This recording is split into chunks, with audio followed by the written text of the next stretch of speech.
Hey everybody, this is Dead Winter Dead with another Battlefield 4 video for you. Well, I did it. I went back to the dark side.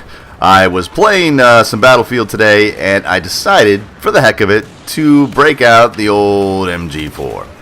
And it was like a glove on my hand. I didn't even skip a beat. It was hilarious how much fun I had with this. I still feel dirty using it because it's just, I don't know, but this is a lot of just kind of back rage and side rage footage. As you can see here, a lot of this has to do with these guys. They're just not paying attention to their minimap. They're not paying attention to the minimap. They're not listening to vocal cues or just listening to the sound of the battlefield. I'm running a compensator on this MG4. I'm not running a suppressor. So all this footage, by the way, is from the same game. And I believe when all was said and done, I think I went like 67 and 14 or something like that. It was, it was a pretty good game for me, and I had fun. I just had a big smile from ear to ear the entire time, and it was just hilarious. There we go with a Claymore kill. Can't remember where I set it up, but it was one of those things where you just kind of set it and forget it and just leave it alone. Right here, I get behind the enemy again. First thing I do is spot them. As you see, you saw me come up those stairs. I spotted the bad guys because it's easier to see those little Doritos over their head than have somebody blend into a corner or blend into the snow or blend into a wall or whatever.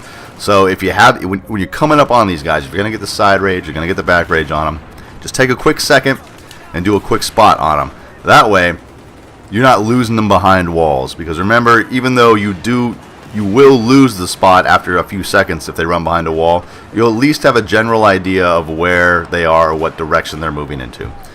Right here on Operation Locker, this little section of stairs, I must have gotten 10 kills because these guys kept coming down these stairs. And what was funny was it was the same guys over and over again. As you can see, that was the first clip, and I come back and I do it again. And it ended up being the same handful of guys. They were all like coming back after me to kind of get that payback. So just remember, when you're on a ladder, you can't do anything. You can't really, you can move up and you can move down, but you can't run, you can't sprint, you can't really jump, and you certainly can't use your weapon to defend yourself. So just keep that in mind if you're going to be using these stairs. You really have to make sure that the area is clear.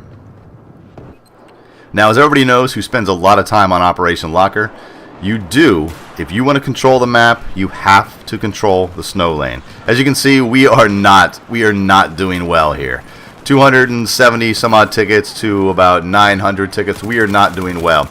And what happens a lot of times is there are a handful of these corners, these sharp dogleg corners, excuse me, that are difficult to get around. As you can see, I've got Doritos off in the distance that I am just laying to waste.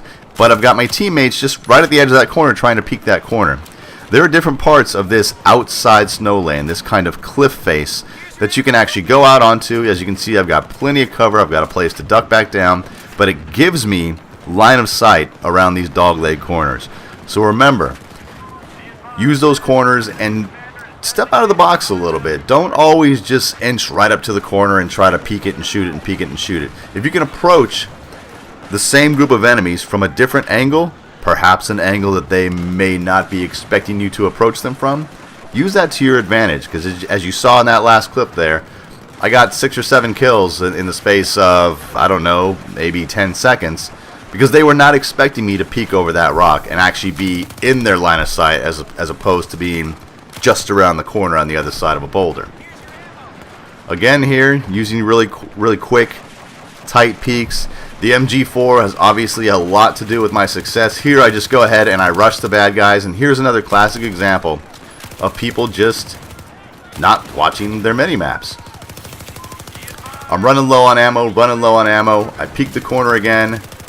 These guys are just not paying attention to their mini-maps. Look how many of them are just firing towards the A flag, firing towards the A stairs, firing towards that boiler room, trying to get us. Obviously, we're caught up in a stalemate here. But again, get that side rage, get that back rage, and just lay waste to the bad guys. As you can see, we lost here, but I had a pretty good game, pretty solid game, a lot of fun. If you guys have not tried the MG4, I highly suggest you try it out. There's plenty of footage and plenty of guides on how to use the MG4 on YouTube and all over the internet. It's a very rewarding weapon, and it's a very easy weapon to kind of get your feet wet. The LSAT, the MG4, if you haven't used the support class, dig in, put your support class helmet on, get those weapons out, and have fun with them. My name's Dead Winter Dead. Thanks for watching.